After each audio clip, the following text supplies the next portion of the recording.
In this video, I'm gonna tell you how to apply motion blur in your videos.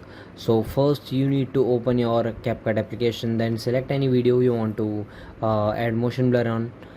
Then you need to click on that and scroll your timeline in the bottom.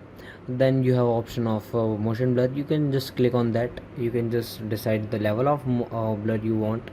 I want 74 level of blur, then 15 level of blend, and you have option for the direction and time. Okay, so I can just click on right, and this will apply the motion blur in my video. You just need to wait for a few seconds, it will load up.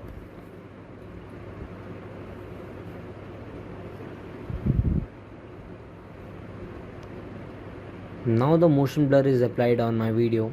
Here you can see when I am shaking my hands, it's showing really high motion blur.